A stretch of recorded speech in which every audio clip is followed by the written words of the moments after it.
الحمد لله رب العالمين والصلاة والسلام على خاتم النبيين أما بعد فأعوذ بالله من الشيطان الرجيم بسم الله الرحمن الرحيم پڑھیے الصلاة والسلام عليك يا رسول الله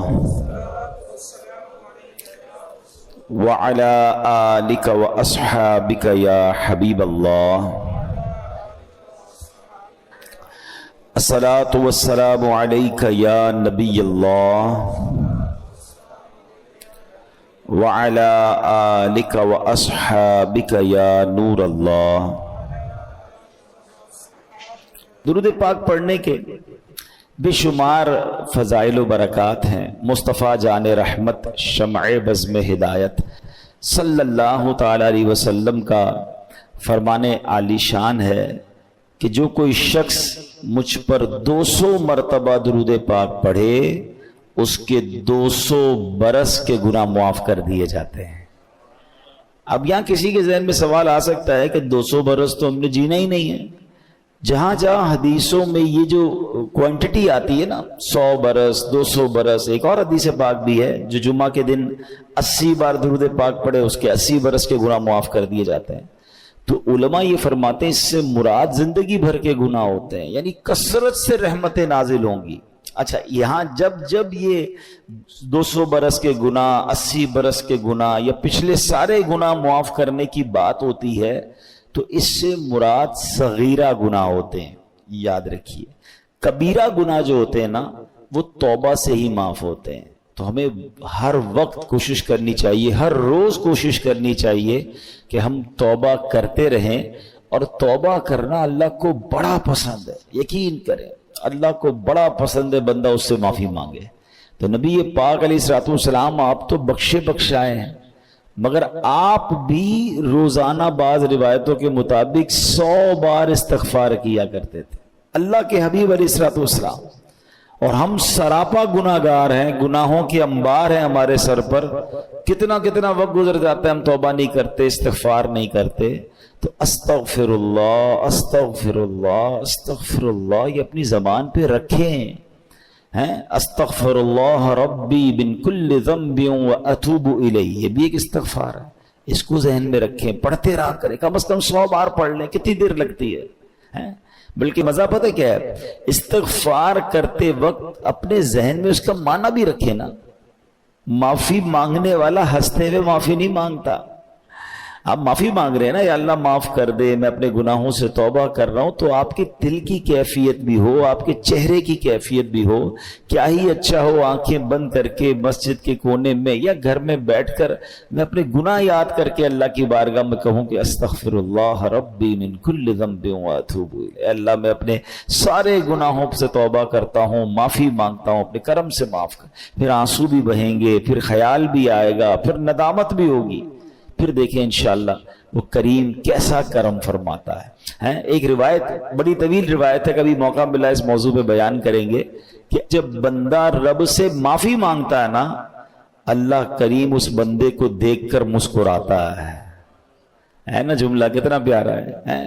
گناہ رب کے کیے، ناراض اس کو کیا، اور اب معافی مانگ رہے ہیں، معاف کر دے تو بڑی مہربانی ہے۔ فرمایا اس بندے کو دیکھ کر مسکراتا ہے رب کہ میرا بندہ یہ جانتا ہے کہ میرا کوئی رب ہے کہ گناہ کرنے پر پکڑ بھی لیتا ہے اور معافی مانگو تو معاف بھی کر دیتا ہے۔ کیا شان ہے میرے مالک کی، پھر بھی ہم معافی نہیں مانگتے۔ اچھا، یہاں ایک بات کی وضاحت کر دوں، جب بھی لفظ مسکرانا رب کے لیے استعمال ہوگا تو اللہ جسمانیت سے پاک ہے، ہماری طرح چہرہ نہیں ہے اس کا۔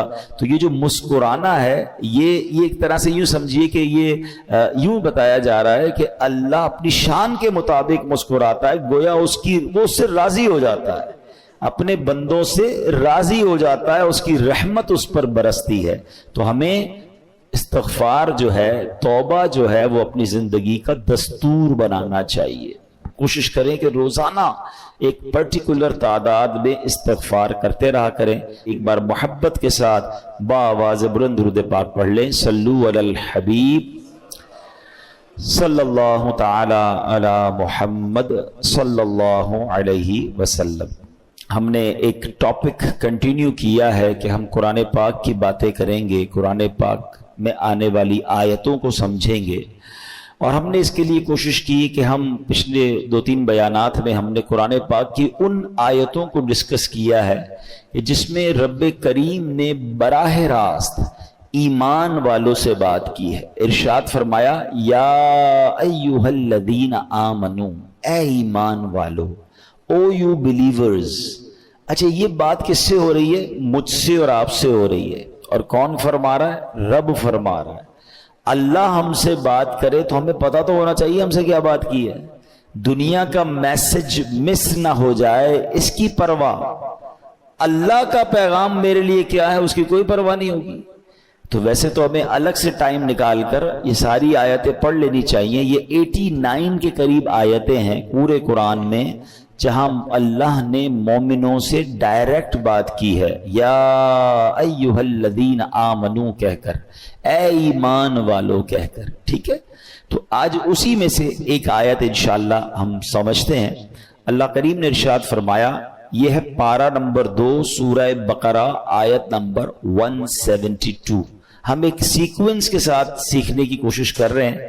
پہلی 2 آیتیں ہم نے کور کر لی تھی، آج تیسری آیت ہے، اور اسی ترتیب سے ہے کہ جس طرح قرآن میں پہلے پارے دوسرے پارے اس طرح ہم اس کو لے کر چل رہے ہیں۔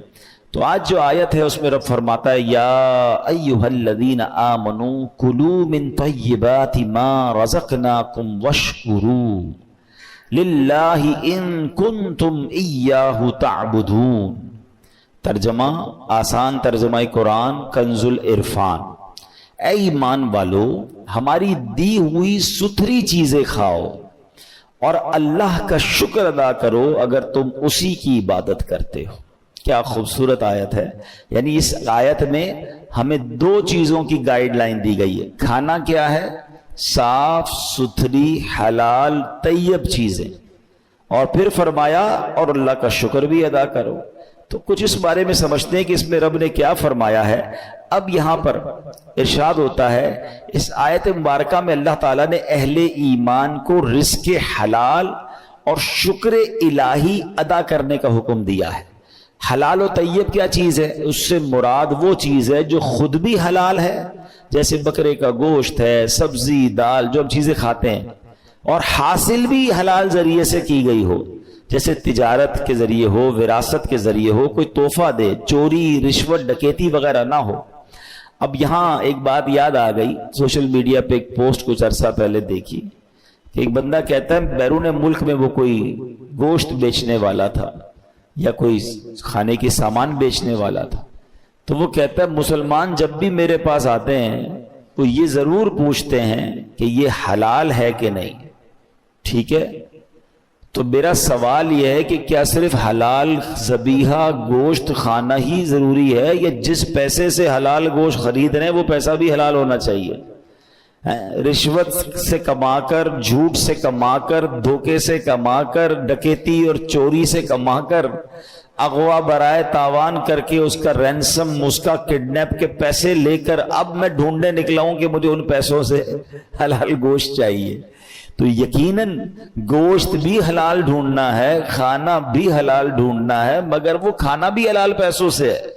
ہم ایک سائیڈ پر تو بڑے مضبوط ہوتے ہیں، معاذ اللہ کسی بھی مسلمان کو کہہ دیں، اب پتہ نہیں کوئی بالکل ہی ایمان سے خالی ہو جائے تو الگ بات ہے، ورنہ کتنا ہی بڑا گناہ گار ہو اس کو کہیں بھائی سور کا گوشت کھلاؤں گا آپ کو، وہ کیا کہے گا؟ نہیں بھائی ہم مسلمان نہیں کھاتے۔ بہت اچھی بات ہے، ہمارا ایمان اسٹرانگ ہونا چاہیے۔ کسی بھی ناجائز اور حرام گوشت کو نارملی مسلمان پتہ چل جائے پھر نہیں کھاتے۔ بہرحال آج کل تو یہ بھی بڑا معاملہ ہے، بولنے کو جی بھی نہیں چاہ رہا کہ یہ بھی احتیاط اب ختم ہوتی جا رہی ہے، خاص طور پہ جو انٹرنیشنل ٹریولرز ہیں، پہلے تو احتیاط کرتے تھے، اب آہستہ آہستہ دیکھ رہے ہیں بس ٹھیک ہے یار چلتا ہے، تھوڑا سا پوچھ لیا، حلال لکھا ہوا ہے نا۔ اب آپ کو کیا بتائیں کہ حلال تو تھیلیوں پہ چھپا ہوا ہوتا ہے، اس میں کچھ بھی بھر دیں آپ۔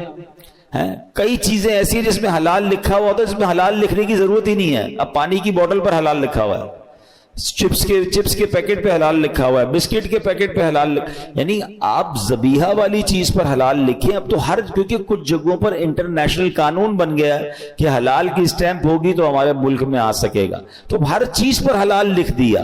لیکن اس حلال کے پیچھے وہ حلال ہے کہ نہیں، تھوڑی بہت معلومات تو ہونی چاہیے، تھوڑی بہت تو فکر ہونی چاہیے. کئی ملکوں میں حلال کہہ کر بھی حرام بیچا جا رہا ہوتا ہے، لیکن لوگوں کو فکر نہیں ہے، بس ٹھیک ہے بھوک لگی کھانا کھا لیا. حالانکہ ان کے لیے مشورہ یہ ہے کہ کسی بھی ملک میں جا کر آپ پر مرغی اور یہ گوشت کھانا واجب نہیں ہے. آپ سبزی کھا سکتے ہیں، اللہ نے ہمارے لیے ایک ایسی خوراک رکھی ہے جس کو حلال حرام کا مسئلہ نہیں ہے، ٹھیک ہے نا. آپ جناب اس میں فش کھا سکتے ہیں، لیکن بس شوق بھی بہت ہے اور فکر بھی نہیں کرنی ہے. لیکن قرآن کیا کہتا ہے؟ اے ایمان والو، رزق حلال کھانا ہے، صاف ستھری چیزیں کھانی ہے، حلال طیب رزق کھانا ہے. تو بہرحال یہ بات ہمیں سمجھ آئی. اور رزق حلال کس قدر برکت والا کھانا ہے، اور حرام کھانا جو ہے وہ عذاب الہی کو دعوت دیتا ہے. چاہے وہ حرام روزی سے کھایا ہے یا حرام گوشت یا حرام چیز کھائی ہے، شراب پی ہے یا معاذ اللہ وہ گوشت کھایا جو ذبیحہ نہیں ہے، تو اس کی کتنا برا کام ہے. اب ذرا قرآن مجید فرقان حمید میں ایک اور جگہ رب ارشاد فرماتا ہے، یا ایھا الناس کلوا مما فی الارض حلالا طیبا ولا تتبعوا خطوات الشیطان انہو لکم عدو مبین. قرآن کہتا ہے اے لوگو، جو کچھ زمین میں حلال پاکیزہ ہے اس میں سے کھاؤ اور شیطان کے راستوں پر نہ چلو، بے شک وہ تمہارا کھلا دشمن ہے.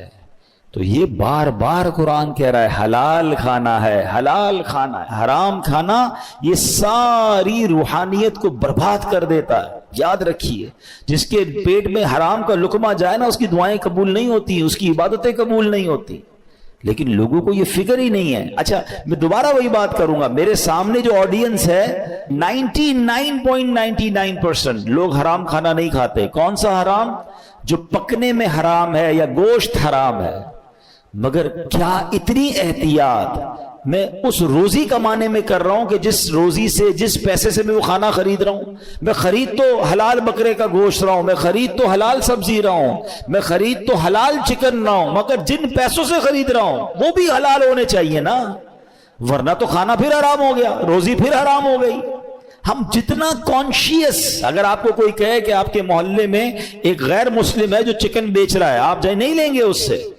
عام مسلمان جو بے نمازی ہے وہ بھی نہیں لے گا. پتہ چل جائے کہ بھائی یہ معاذ اللہ حرام گوشت ہم نہیں لیں گے، بھائی یہ فلاں چیز میں شراب ملی بھی ہم نہیں لیں گے، جو شرابی نہیں ہے. لیکن جتنا کانشیس خریداری میں حرام کو چیک کرنے میں کچھ لوگ ہوتے ہیں، ہمیں اسی طرح اپنی روزی میں بھی تو احتیاط کرنی ہے نا، کہ میں اپنے بچوں کو کوئی حرام روزی تو نہیں کھلا رہا. میں دو واقعات آپ کو سناتا ہوں، حرام روزی کی تباہ کاری اور حلال روزی کی برکت. پہلے حلال روزی کی برکت سنو. حضرت سعد بن ابی وقاص رضی اللہ تعالیٰ، یہ کون سے صحابی ہیں؟ یہ عشرہ مبشرہ میں سے ہیں. عشرہ مبشرہ کون ہوتے ہیں؟ یہ وہ 10 صحابہ ہیں جن کو نبی پاک نے ان کی زندگی ہی میں جنت کی بشارت عطا فرما دی. ویسے تو ہر صحابی جنتی ہے، مگر یہ کتنے لکی ہیں کہ زبان مصطفیٰ صلی اللہ تعالی علیہ وسلم سے میرے آقا نے ان کو جنت کی بشارت عطا فرمائی. عشرہ کہتے ہیں 10 کو، مبشرہ کہتے ہیں خوشخبری والے. یہ وہ 10 ہیں کہ جن کو اتنی بڑی گڈ نیوز مل گئی کہ وہ زندگی میں نبی پاک نے فرمایا تم جنتی ہو. حضرت سعد بن ابی وقاص is one of them. 4 تو خلفائے راشدین ہیں ہمارے، ٹھیک ہے، 5ویں یہ ہو گئے، 5 مزید بھی ہیں. تو حضرت سعد بن ابی وقاص نے سرکار دو عالم صلی اللہ تعالی علیہ وسلم سے ایک بڑا کمال کا کویسچن کیا. یقین کریں ایسا سوال ہے، میں آپ کو بتاؤں تو آپ بھی کہیں گے یار اس کا جواب فوری بتائیے. سوال کیا تھا؟ وہ کہتے ہیں یا رسول اللہ صلی اللہ تعالی علیہ وسلم، آپ دعا فرمائے اللہ سے، اللہ تعالیٰ مجھے مستجاب الدعوات کر دے. What is the meaning of مستجاب الدعوات؟ یعنی بندہ جو دعا کرے اس کی دعا قبول ہو جائے. اب مجھے بتاؤ یہ کتنا بڑا انعام ہے. اگر یہ ہم میں سے کسی کو مل جائے تو سارے مسئلے حل ہو گئے نا.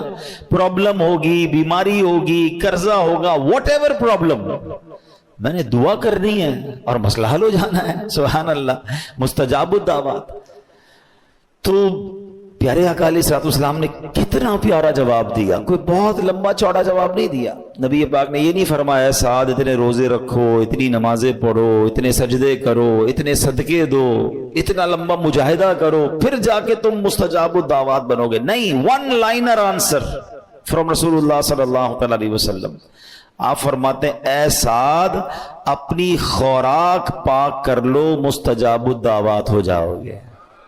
بس یہ فارمولا آج سیکھ جائیے. قرآن کا پیغام بھی یہی تھا کہ اے ایمان والو حلال کھاؤ، اور حلال کھاؤ گے تو ملنا کیا ہے؟ مستجاب الدعوات بن جائیں گے. مسئلے حل ہو گئے نا. میں کیوں جاؤں گا کسی اور سے دعا کرانے جب خود ہی مستجاب الدعوات بن جاؤں؟ تو اپنی غذا پاکیزہ کرنی ہے، اپنی کمائی پاکیزہ کریں، اپنا کھانا پاکیزہ کریں، اپنے لقمے پاکیزہ کریں. اور آگے نبی پاک فرماتے ہیں اس ذات کی قسم جس کے دستے قدرت میں محمد مصطفیٰ صلی اللہ تعالی علیہ وسلم کی جان ہے، آدمی اپنے پیٹ میں حرام کا لقمہ ڈالتا ہے تو 40 دن تک اس کا کوئی عمل قبول نہیں کیا جاتا. اور جس بندے کا گوشت سود اور حرام خوری سے ہوگا اس کے لیے آگ زیادہ بہتر ہے.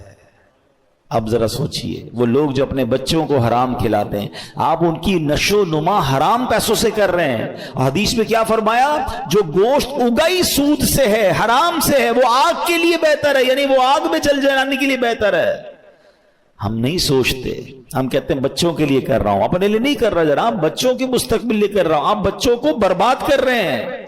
جو حرام کما کر کہتے ہیں میں بچوں کا مستقبل روشن کر رہا ہوں، میں اس لیے سود لیتا ہوں، میں اس لیے رشوت لیتا ہوں کہ یار بچوں کا کچھ بن جائے، آپ بے وقوفی کر رہے ہیں. اللہ پاک مالک ہے، قادر ہے، وہ تھوڑے پیسے میں بھی برکت ڈال سکتا ہے، اور حلال میں ویسے ہی برکت رکھی ہے اس نے. میں جنازہ پڑھا کے آ رہا ہوں، میرے پھوپھا جان کا انتقال ہوا، آپ دعا کریں اللہ پاک ان کی مغفرت فرمائے. مگر میں جنازے میں بھی ایک بات کہہ کر آیا. میں نے کہا میرے پھوپھا جان آج جا رہے ہیں، میں جانتا ہوں اللہ نے ان کو بہت نوازا ہے، مگر وہ قبر میں 1 روپیہ بھی لے کر نہیں جا رہے ہیں. ان کے کفن میں کوئی جیب نہیں تھا. جس قبر میں آج وہ جائیں گے کوئی تجوری نہیں ہوگی، سارے پیسے ساری پراپرٹیاں سب پیچھے چھوڑ گئے. اور ہم آپ بھی یہی کریں گے نا. ہے کوئی جو لے کر جائے گا اپنا پراپرٹی، بینک بیلنس؟ کچھ بھی نہیں لے کے جائیں گے. ایوری تھنگ سب پیچھے رہ جائے گا. جس کو جمع کرتے کرتے حرام کما کما کے جو زندگی گزار رہے ہیں، سوچے قبر میں تو خالی آ جانا ہے، اور پھر جو حرام چھوڑ کر جائیں گے اس کی مار الگ پڑنی ہے.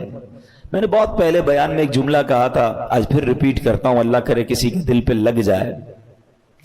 ایک فارمولا ہے.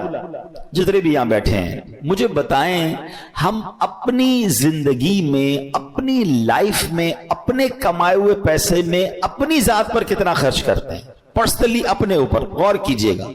جتنے بھی بیٹھے ہیں، جو نوکری والے بھی ہیں، جو بزنس والے بھی ہیں، میکسیمم 5%. آپ سوچئے، مرد تو ویسے ہی خرچ نہیں کرتا، اپنے بچوں پہ خرچ کر رہا ہوتا ہے، بیوی پہ خرچ کر رہا ہوتا ہے. وہ اتنے کپڑے سلواتے ہیں، ہم تو پھر بھی نہیں سلواتے. ان کو ہر دعوت پہ نئے کپڑے چاہیے، جوتے نئے چاہیے، پتہ نہیں کتنے سامان چاہیے. مرد، میں آپ کی میری بات کر رہا ہوں، کماتے ہم ہیں.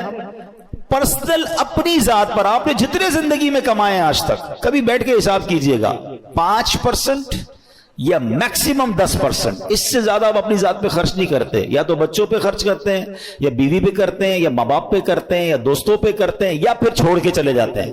ایسا ہی ہوتا ہے نا. اب جملہ میرا سن لو، میں نے کمانے 100 ہیں، خرچ 5 کرنے ہیں، اور جواب 100 کا دینا ہے. ایسا ہی ہے نا. اگر حرام کمایا، 100 کمائے، 5 خرچ کیے، مار 100 کی پڑنی ہے. مزے کون کرے گا؟ فیملی. مزے کون کرے گا؟ بچے، گھر والے. اور مار مجھے پڑ رہی ہے، تو نے حرام کیوں کمایا؟ تو اس سے بڑی بے وقوفی کیا ہے یار، کہ میں کیوں 100 حرام کے کماؤں؟ جتنے چاہیے اتنے حلال کماؤں، رب نے حلال دینے. میں کیوں مار کھاؤں کسی اور کے لیے؟ اپنی ذات پہ خرچ بھی نہیں کر پا رہے، جمع کر رہے ہیں، چیک کر رہے ہیں، بیلنس چیک کر رہے ہیں، پیسے گن رہے ہیں. یہ اور بڑھ جائے گی، پراپرٹی اور بڑھ جائے گی. 40 سال سے پلاٹ رکھا ہے، بیچ ہی نہیں رہے، اور بڑھ جائے گی. پلاٹ رہ جائے گا، آپ قبر پہ چلے جائیں گے. میں نہیں کہتا آپ، لیکن جائز ہے کہ نہیں، حلال ہے کہ نہیں، خدا نہ خواستہ اس وجہ سے مار تو نہیں پڑے گی، زکوٰۃ پوری دے رہا ہوں کہ نہیں دے رہا. سمجھیے بات کو، پیسے سے زیادہ بے وفا کوئی چیز نہیں ہے.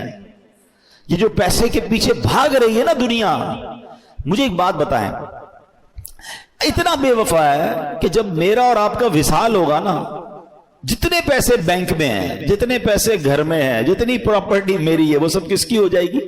ورثاء کی. پرائی، میرا کچھ بھی نہیں، مرا میں، کمایا میں نے، مگر سب دوسروں کا ہو گیا.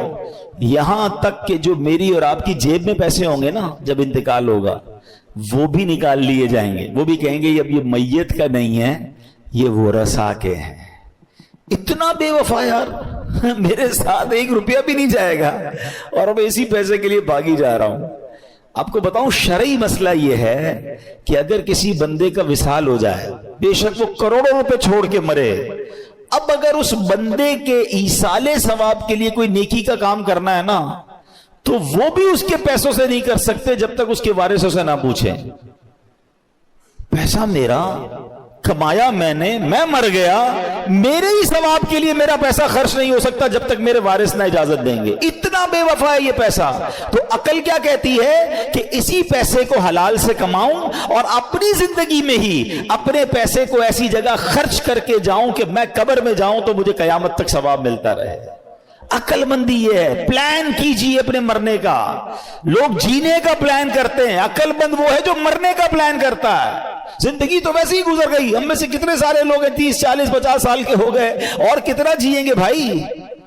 اب پلان کرو مرنے کا، اب پلان کرو قبر کا، پلان کرو آخرت کا. اور قرآن سکھا رہا ہے حلال کمانا، یہ پلاننگ ہے آخرت کی. اور اگر اللہ نے دیا ہے تو اس کو ایسی جگہ انویسٹ کر دو کہ میں رہوں نہ رہوں مجھے قیامت تک ثواب ملتا رہے. اور مجھے اور آپ کو شریعت نے اختیار دیا ہے کہ ہم اپنی وصیت کر سکتے ہیں. ہاں، آلموسٹ 1/3 آف یور ویلتھ، 1/3 آپ وصیت کر کے جا سکتے ہیں کہ میرے مرنے کے بعد 1/3 پیسہ میرا جو ہے وہ اللہ کی راہ میں دیا ہے، فلاں مسجد میں دے دیں، فلاں تنظیم کو دے دیں، فلاں نیکی کے کام میں خرچ کریں، یتیم خانے. کوئی بھی پلان ایسا کرو آپ، تو ہوگا کیا؟ آپ کے مرنے کے بعد پہلے تو زندگی میں جتنا کر سکتے ہیں کریں، اور پھر مرنے کے بعد بھی وہ پیسہ، میرا پیسہ، ایسے کام میں لگے جو مجھے قبر میں ثواب ملتا رہے، قیامت تک ثواب ملتا رہے. کاش یہ بات سمجھ آ جائے. ورنہ ہم جانتے ہیں، میں آپ کو صحیح بتا رہا ہوں، ہماری تو یہ ہماری فیلڈ ہے. ہم کسی کے انتقال کے بعد گھر جاتے ہیں، باپ اربوں روپے چھوڑ کے جاتے ہیں. ہم بچوں سے کہتے بھی ہیں یار ابو نے اتنا دیا ہے، ابو کے نام کی کوئی مسجد بنا دو، کوئی مدرسہ بنا دو، کوئی کنواں کھدوا دو. دیکھتے ہیں ذرا کاروبار پھر سیٹ ہو جائے، پہلے ذرا پراپرٹی کا معاملہ حل ہو جائے، پھر یہ کریں گے، پھر وہ کریں گے. 2 4 6 مہینے بعد ابا بیچارے قبر میں ہیں اور بچے اپنی زندگی میں مصروف ہیں. وہ باپ جس نے سب کچھ ان کے لیے کیا، اولاد نہ ہونے کے برابر کرتی ہے. خوش نصیب ہے وہ اولاد جو ماں باپ کی فکر کرنی چاہیے. لیکن جو نہیں کرتے تو ان ماں باپ کو عقل ہونی چاہیے کہ میری اولاد آج دین کی طرف نہیں ہے، نمازیں نہیں پڑھ رہی، میرے مرنے کے بعد کیا کرے گی؟ میں خود کر جاؤں نا اپنے لیے. اپنی فکر خود کیجئے. تو بہرحال میرے پیارے اسلامی بھائیو، حرام روزی سے بچنا ہے. میں نے حلال کی فضیلت بتائی کہ مستجاب الدعوات بننے کا فارمولہ نبی پاک نے کیا فرمایا کہ اے سعد اپنی غذا پاکیزہ کر لو تو مستجاب الدعوات ہو جاؤ گے. اگر آپ بھی چاہتے ہیں نا آپ کی دعائیں قبول ہوں. کئی لوگ کہتے ہیں، ملتے بھی ہیں، حضرت دعا قبول نہیں ہوتی. جس کو کعبے کے سامنے بھی دعا کی ہم نے، مدینے میں بھی دعا کی، فلاں جگہ بھی دعا کرائی، دعا قبول نہیں ہوتی. چیک کیجئے روزی حلال ہے یا حرام ہے.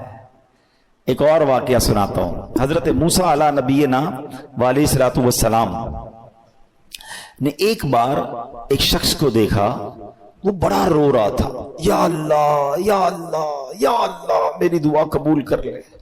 اچھا، حضرت موسیٰ تو کلیم اللہ ہے نا، آپ تو اللہ سے بات کرتے تھے. آپ نے اللہ سے عرض کی، مولا یہ بندہ اتنا رو رہا ہے، اس کی دعا قبول کر لے. تو اللہ نے فرمایا، اے موسیٰ یہ اتنا روئے کہ روتے روتے مر جائے. اے موسیٰ یہ اتنے ہاتھ اٹھائے کہ اس کے ہاتھ آسمان کو چھو جائیں. اے موسیٰ میں نے اس کی دعا قبول نہیں کرنی ہے. حضرت موسیٰ ریکویسٹ کر رہے ہیں، اور جواب کیا آ رہا ہے؟ یہ روتے روتے مر جائے، ہاتھ آسمان تک بلند کر لے، اس کی دعا قبول نہیں کرنی. کہ یا اللہ ریزن کیا ہے، وجہ کیا ہے؟ ارشاد فرمایا اے موسیٰ جو یہ پہنتا ہے وہ حرام ہے، جو وہ کھاتا ہے وہ حرام ہے، جو کماتا ہے وہ حرام ہے. تو کعبے پر جانا، مدینے جانا، مخصوص اور مبارک ایام اور اوقات میں دعا کرنا جبھی قبول ہوگا جب روزی حلال ہوگی. ہم اس فارمولے کو بھول رہے ہیں. ہمیں یہ یقین کرنا ہوگا کہ میرا رب حلال روزی میں برکت ڈالنے پر قادر ہے. ہمیں یہ اطمینان لانا ہوگا. ہم سمجھتے یار حرام نہیں کماؤں گا تو پیچھے رہ جاؤں گا، سب آگے بڑھ گئے میں پیچھے رہ گیا، میرا بنگلہ کیسے بنے گا؟ ارے بھائی بنگلہ بنا ہوا ہے مگر سکون نہیں ہے، تو کیا کرنا ہے اس بنگلے کا؟ ہم جانتے ہیں اس کروڑ اربوں پتی کو، پیسے بہت ہے، کھانا نہیں کھا سکتے ہیں، ڈاکٹروں نے منع کر دیا ہے، وہ اپنا واش روم نہیں کر سکتے. تو کیا پیسہ ہی سب کچھ ہے؟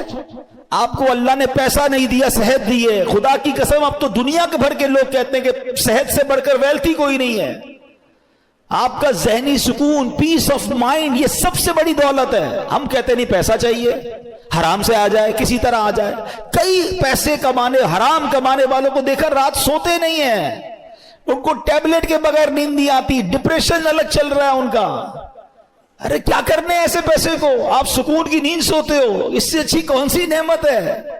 ہم نے اپنی زندگی کے فارمولے الگ بنا لیے. ہماری نظر میں ویلتھ اور ہے. اب تو یہ تو حدیثوں سے ہم نے سیکھا نا. اب تو یہ موٹیویشنل اسپیکر کہہ لیں یا جناب بڑے بڑے جس کو ریسرچ کرنے والے کہتے ہیں ویلتھ ہے ہی 5 قسم کی. صرف پیسہ ویلتھ ہے ہی نہیں، صحت ویلتھ ہے، پیس آف مائنڈ ہے ویلتھ ہے، آپ کی اچھی فیملی آپ کا ویلتھ ہے، ریلیشن شپ آپ کا ویلتھ ہے. آپ کے ساتھ دوست ہی کوئی نہیں ہے، آپ چھپتے پھر رہے حرام کما کر، آپ پولیس آپ کو الگ ڈھونڈ رہی ہے، ٹیکس والے الگ ڈھونڈ رہے ہیں، آپ الگ ٹینشن میں ہیں. کس کام کا یہ پیسہ؟ میں اپنے بچوں کے ساتھ ہوں، اپنی فیملی کے ساتھ ہوں. کئی اربوں پتی لوگ ہیں جو اپنے وطن میں نہیں آ سکتے، اپنے محلے میں نہیں جا سکتے، اپنے آفس پہ نہیں بیٹھ سکتے. کیا کرنا ہے اس پیسے کو؟ ہم نے پتہ نہیں کون سے فارمولے بنا لیے کہ یار سکون نہیں ہے. سکون اصل میں آپ دور ہیں اس لیے آپ کو پتہ نہیں ہے. جو لوگ کنیکٹڈ ہیں ان سے پوچھیں کہ مالداروں کے غم اور ہیں، غریبوں کے غم اور ہیں. یہ جو بندہ سمجھتا ہے نا یار میں دکھی ہوں باقی سارے سکھی ہیں، ایسا نہیں ہے. تو ہمیشہ یاد رکھیں حلال میں برکت ہے، حلال کمانا ہے. اچھا تھوڑا بھی ملا اور رب راضی ہو گیا. ایک روایت سنا دیتا ہوں چلیں بیان کے آخر میں. اتنی خوبصورت روایت ہے، یقین کریں ون آف دا امیزنگ حدیث ہے. خاص طور پر جو یہ بھاگم بھاگ کرتے ہیں نا پیسوں کے لیے اور پیسہ نہیں ملتا تو جناب اس کے بعد پریشان رہتے ہیں. ذرا حدیث سنیے گا. اس حدیث کے راوی بھی مولا علی شیر خدا کرم اللہ تعالی وجہ الکریم ہے. اور نبی پاک علیہ الصلوۃ والسلام فرماتے ہیں من رضی من اللہ بالیسیر من الرزق. کیا فرماتے ہیں؟ جو اللہ کے دیے ہوئے تھوڑے رزق پر راضی ہو جائے گا. پیسے تھوڑے ملے، رزق تھوڑا ملا. سنو آقا فرماتے ہیں جو اللہ کے دیے ہوئے تھوڑے رزق پر راضی ہو جائے گا رضی اللہ منہ بالقلیل من عملی، اللہ پاک اس کے تھوڑے عمل پر راضی ہو جائے گا. اللہ اکبر. اس کو انجوائے، اگر اس کو سمجھ گئے نا آپ، اس کی ایسنس کو سمجھ گئے، اے غریبوں تمہیں مبارک ہو. مگر راضی رہنا ہے. یہ نہیں کہ غربت بھی ہے اور شکوے بھی ہیں، غربت بھی ہے اور کمپلین بھی ہے. نہیں، پیسے تھوڑے آ رہے ہیں مگر بندہ دل سے راضی ہے. مگر انعام کیا ہے؟ خدا کی قسم یہ سودا مہنگا نہیں ہے. میں اللہ کے دیے ہوئے تھوڑے رزق پر راضی ہو جاؤں اور میرا کریم میرے تھوڑے عمل پر راضی ہو جائے. کیونکہ وہ راضی ہو گیا نا پھر جنت ہے. گھر نہیں ملا دنیا میں بڑا مگر جنت نہ ختم ہونے والی ہے، اس کی کوئی ایکسپائری ڈیٹ نہیں ہے. ادھر پیسے نہیں ملے، جنتیوں کے لیے ہیرے جواہرات ہیں. ادھر جناب لگزریز نہیں ملی، میں اللہ کی رضا پر راضی ہوں. جنت کی نعمتیں وہ ہیں جو کبھی ختم ہونے والی نہیں ہیں. تمہیں مبارک ہو. اور جو جناب اب اس کا ذرا مفہوم مخالف بھی تو سمجھو نا کہ جس کو اللہ نے زیادہ دیا ہے. سوچو کیا فرمایا؟ جو اللہ کے تھوڑے رزق پر راضی ہو جائے اللہ اس کے تھوڑے عمل پر راضی ہو جاتا ہے. تو جس کو اللہ نے زیادہ دیا اور قیامت کے دن عمل زیادہ مانگا تو پھر ہمارا کیا بنے گا؟ ہے ہمارے پاس جواب؟ عمل ہے ہمارا زیادہ؟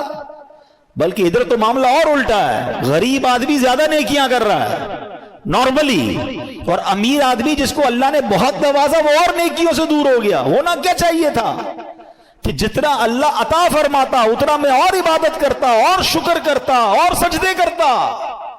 ادھر تو معاملہ ہی الٹا ہے، وہ عطائیں بڑھا رہا ہے، ہم خطائیں بڑھا رہے ہیں۔ جواب نہیں دینا۔ کاش یہ بات سمجھ آ جائے۔ تو آج قرآن پاک کی اس آیت کے تحت ہم نے سمجھنا ہے، تو میں وہ آیت دوبارہ پڑھ دیتا ہوں جو آج ہمارے بیان کا ٹاپک تھی کہ اللہ کریم نے قرآن میں کیا ارشاد فرمایا، یہ ہمیں سمجھنا ہے اور اس پر عمل کرنا ہے۔ رب کریم فرماتا ہے یا ایھا الذین آمنوا کلوا من طیبات ما رزقناکم واشکروا للہ ان کنتم ایاہ تعبدون۔ اے ایمان والو، ہماری دی ہوئی ستھری چیزیں کھاؤ اور اللہ کا شکر ادا کرو اگر تم اسی کی عبادت کرتے ہو۔ تو حلال روزی پر بات ہوئی، اور پھر قرآن کہتا ہے شکر بھی ادا کرنا ہے، ناشکری نہیں کرنی ہے۔ اللہ کو ناشکری بہت ناپسند ہے۔ خود قرآن میں رب فرماتا ہے لَإِن شَكَرْتُمْ لَأَزِيدَنَّكُمْ، تم میرا شکر ادا کرو میں تمہیں اور عطا کروں گا۔ تو اگر آپ چاہتے ہیں کہ اور مل جائے تو شکر ادا کریں۔ ایک بار نبی پاک علیہ الصلوۃ والسلام نے ارشاد فرمایا قیامت کے دن کہا جائے گا حمد کرنے والے کھڑے ہو جائیں، لوگوں کا ایک گروہ کھڑا ہو جائے گا، ان کے لیے جھنڈا لگایا جائے گا، وہ تمام جنت میں جائیں گے۔ پوچھا گیا یا رسول اللہ حمد کرنے والے کون ہیں؟ آپ نے فرمایا جو لوگ ہر حال میں اللہ کا شکر ادا کرتے ہیں۔ ہاں، ایسے آسانی سے وہ جنت میں جائیں گے۔ تو شکر ادا کریں، ناشکری نہ کریں، زبان سے شکر بھی ادا کریں، اپنے اعضاء سے بھی شکر ادا کریں۔ آخری بات کہہ دیتا ہوں، کچھ لوگ یا اللہ تیرا شکر، یا اللہ تیرا شکر، الحمدللہ الحمدللہ کہتے نظر آتے ہیں، بہت اچھی بات ہے، مگر یاد رکھیے صرف زبان کا شکر نہیں ہے، آنکھ کا شکر یہ ہے کہ آنکھ حرام نہ دیکھے، زبان کا شکر یہ ہے کہ زبان حرام نہ بولے، اپنے ہاتھوں کا شکر یہ ہے کہ یہ ہاتھ حرام کاموں کی طرف نہ بڑھے۔ اللہ نے ہاتھ دیے نا، جس رب نے دیے اسی کی نافرمانی میں ہمارے ہاتھ چلیں گے، زبان چلے گی، آنکھیں چلیں گے، کان چلیں گے؟ نہیں، پوری باڈی کا شکر ادا کریں نا کہ یا اللہ تیری مہربانی، تو نے مجھے نعمتیں دی ہیں، اب ان نعمتوں کو تیری نافرمانی میں خرچ نہیں کروں گا۔ اللہ پاک آپ کو اور مجھے اپنے شکر گزار بندوں میں بنا دے، ناشکری سے ہم سب کو محفوظ فرمائے۔ اس ناشکری کو صرف اس طرح سمجھ لیجئے کہ آپ کا کوئی بیٹا ہو، آپ کا کوئی دوست ہو، آپ کا کوئی ملازم ہو، اور وہ آپ کو بار بار کہے کہ صاحب آپ کی بڑی مہربانی، ابو آپ کا بہت شکریہ، آپ بہت اچھے ہیں، یہ تو زبان کا شکر ہو گیا۔ اور آپ اپنے بیٹے کو کہیں بیٹا ذرا یہ کام کرو، کہ یہ کام میں نہیں کروں گا آپ کا، مگر آپ کا بہت شکریہ۔ بیٹا ادھر مت جانا، ابو جاؤں گا تو ادھر، مگر آپ کا بہت شکریہ۔ بیٹا کل یہ آپ نے میرا کام کر کے دینا ہے، ابو کام نہیں کروں گا، آپ کا بہت شکریہ۔ تو آپ کیا کہیں گے یہ کیسا شکریہ ہے؟ زبان سے شکریہ کہتا ہے، بات میری کوئی نہیں مانتا۔ تو ہم اللہ کی بات مان رہے ہیں، شریعت کی بات مان رہے ہیں کہ نہیں مان رہے؟ شکر زبان سے کہہ رہے ہیں، تو مزہ یہ ہے کہ میری زبان بھی شکر کرے، میری باڈی بھی شکر کرے، اللہ کی اطاعت کے ساتھ میں زندگی گزاروں۔ صلو علی الحبیب۔